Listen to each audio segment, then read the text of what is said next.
যারা বলেন বিড়াল কেন পালবো, বিড়াল আমাদের কি উপকারে আসে, এই ভিডিওটা তাদের জন্য। মনোযোগ দিয়ে সম্পূর্ণ ভিডিও দেখতে থাকবেন, তাহলে জানবেন যে আসলে বিড়াল আমাদের কি উপকারে আসে। আসসালামু আলাইকুম, কেমন আছেন সবাই? আলহামদুলিল্লাহ, আল্লাহর অশেষ রহমত, আমিও ভালো আছি। আমার বাচ্চা দুটোও ভালো আছে, দেখে বুঝতে পারতেছেন আসলে কতটা ভালো আছে আলহামদুলিল্লাহ। তো এইটা আর কি সকালে খাওয়া দাওয়া শেষ করে এরপরে আর কি দুইজনে যে নিচে রাখছিলাম। তো যেহেতু টমি মানে খুব পরিমাণের মানে এগ্রেসিভ, ও মানে টমি টুসিকে দেখলেই একেবারে যায় উস্কানি দিবে, আর টুসি তখন দেখেন যে কি করে।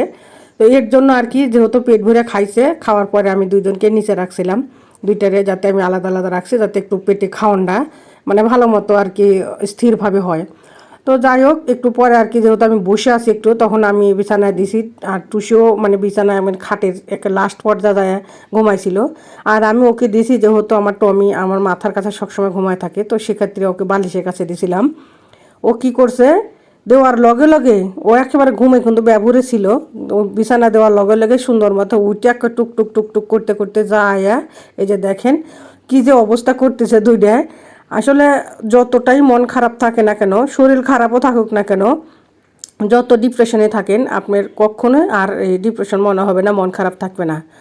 আসলে যারা বিড়াল পছন্দ করেন বা বিড়াল প্রেমী, তারা অবশ্যই কিন্তু বুঝতে পারবেন যে মন কিভাবে খারাপ থাকে। তো এখানে মন খারাপ থাকার কোনো কথাই নয়, মানে ওদের কার্যকলাপ দেখতে দেখতে হাসতে হাসতেই মন কখন ভালো হয়ে যায় এটা আমি টেরই পাই না কো। আর যারা আসলে একাকিত্ব ভোগেন, তাদের জন্য কিন্তু বিড়াল খুবই একটা প্রয়োজনীয় প্রাণী। তারা কিন্তু খুব পরিমাণের মানুষের মনোভাব বুঝতে পারে। আপনি বিড়ালের সামনে বসে মন খারাপ করবেন, চোখে পানি বের করবেন, দেখবেন অটোমেটিকলি সে আপনার কাছে আসবে, আর আপনার মুখের দিকে একেবারে এক ধ্যানে চেয়ে থাকবে যে আপনি কি করতেছেন। তো আসলে তাদের মায়া কিন্তু মানুষের প্রতি অনেক, এটা আমরা আসলে অনেক মানুষের আমরা বুঝি না কো। মানুষ কিন্তু আসলে আমরা সর্বশ্রেষ্ঠ মানুষ, কিন্তু সর্বশ্রেষ্ঠ হয়েও অনেক সময় কাজ করি কিন্তু সর্বনিকৃষ্ট। তা বিড়ালকে অনেকে দেখলেই আঘাত করে বা খাওয়ান দিলেও বেজার হয়, কেন বিড়ালকে খাওয়ান দিব, একটা মানুষকে তো আমরা খাওয়ান দিতে পারি, বিড়ালকে কেন দেবো, এগুলোর কথা কিন্তু অনেকে বলে থাকে।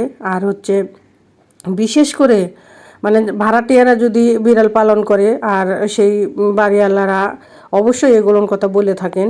আমি কিন্তু এখানে ভুক্তভোগী, সেখানে অবশ্যই আমি আমার এখান থেকেই আমি বুঝতে পারতেছি যে আমার মতন আরও আপু ভাইয়া যারা বিড়াল পালন করেন, তারা কিন্তু এই ধরনের কথা অবশ্যই শুনতে হয় তাদেরকেও। আমি যেহেতু শুনি, সেক্ষেত্রে কিন্তু অন্যরাও শুনে, সেটা আমি অন্যর কাছ থেকে আমার শুনে এটা জানতে হবে না, সেটা আমি ভালো অভিজ্ঞ হয়ে গেছি এখান থেকেই। তো যাই হোক, আর আমার কথায় যদি কেউ কষ্ট পেয়ে থাকেন, বা কোনো বাড়িওয়ালা আন্টি আঙ্কেল আপু বা ভাবি যাই হোক যারা দেখে থাকেন, আমার কথা মন খারাপ করবেন না কো। অবশ্যই একটু বিবেচনা করে দেখবেন, বিড়াল কিন্তু অন্য কারো ক্ষতি করে না। যারা বিড়াল পালন করে তারা কিন্তু এরকমভাবে মানুষের ক্ষতি করার জন্য ছেড়ে রাখে না, তারা যথেষ্ট চেষ্টা করে বিড়ালটা সুস্থ রাখার জন্য, ভালো রাখার জন্য। তো সবাই ভালো থাকবেন, সুস্থ থাকবেন, আল্লাহ হাফেজ, আসসালামু আলাইকুম।